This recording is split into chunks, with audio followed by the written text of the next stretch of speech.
Generative AI, ये शब्द आजकल हर तरफ सुनने को मिल रहा है।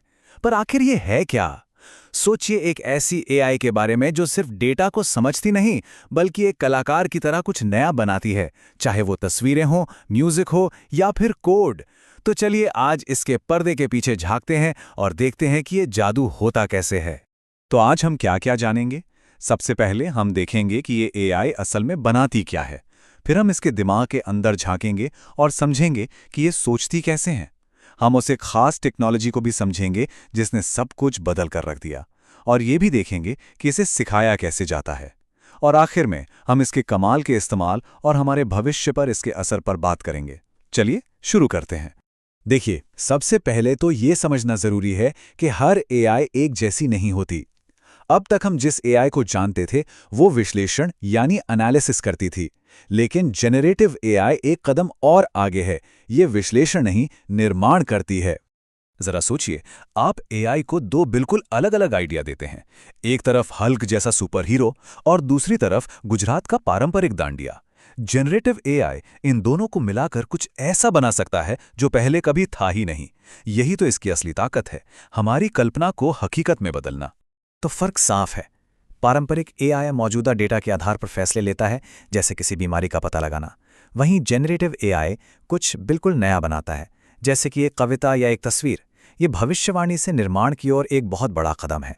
चलिए अब देखते हैं कि ये जादू असल में होता कैसे है।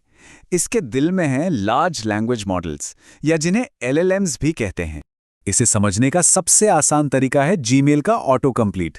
जब आप लिखते हैं धन्यवाद आपसे, तो वो अंदाजा लगाता है कि अगला शब्द शायद बात करके हो सकता है। बस लैंग्वेज मॉडल इसी सिंपल से सिद्धांत पर काम करता है।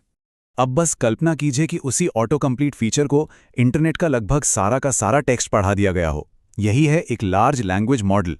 ये सिर्फ अगला शब्द नहीं, बल्कि पूरे पैराग्राफ, कोड और बातचीत को समझकर जनरेट कर सकता है।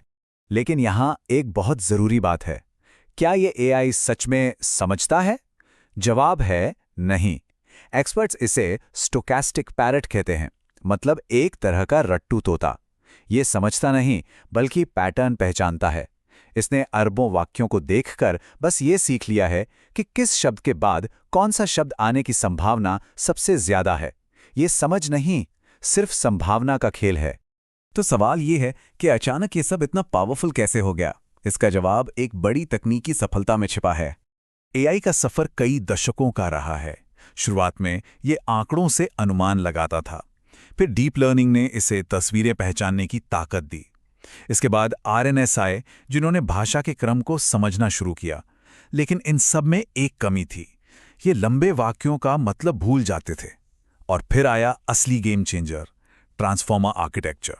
यही वो पल था जिसने सब कुछ बदल दिया। साल 2017 में गूगल के एक रिसर्च पेपर ने दुनिया को ट्रांसफॉर्मर से मिलवाया। इसका टाइटल था attention is all you need, और इसने सचमुच जनरेटिव एआई के एक नए युग का दरवाजा खोल दिया। और ये टेक्नोलॉजी इतनी जरूरी है कि आज के सबसे मशहूर एआई मॉडल के नाम में ही ये शामिल है। जब हम कहते हैं जीपीटी, तो उसमें टी का मतलब ट्रांसफॉर्मर ही है। यही इस टेक्नोलॉजी की नींव है। तो इतने बड़े मॉडल को इतने सारी डेटा पर आखिर ट्रेन कैसे किया जाता है? ये प्रक्रिया बड़ी चालाकी भरी है। इसे सेल्फ सुपरवाइज्ड लर्निंग कहते हैं। ये मॉडल्स बस इंटरनेट से टेक्स्ट उठाते हैं, उसमें से कोई एक शब्द हटा देते हैं और फिर मॉडल को उस खाली जगह को भरने के लिए कहते हैं। जब ये खरबों बार किया जाता है तो मॉडल भाषा की बनावट को अपने आप सीख जाता है। और इन मॉडल्स का स्केल, वो तो बस हैरान कर देने वाला है। GPT-3 में 175 अरब पैरामीटर्स हैं। ये पैरामीटर्स उन नॉब्स की तरह हैं जिन्हें मॉडल भाषा के पैटर्न को सीखने के लिए एडजस्ट करता है। लेकिन सिर्फ किताबी ज्ञान काफी नहीं होता। इसके बाद इंसान तस्वीर में आते हैं। वे एआई के जवाबों को एक टीचर की तरह जांचते हैं, अच्छे जवाबों पर शाबाशी देते हैं और गलत या नुकसानदेह जवाबों पर सुधार करते हैं।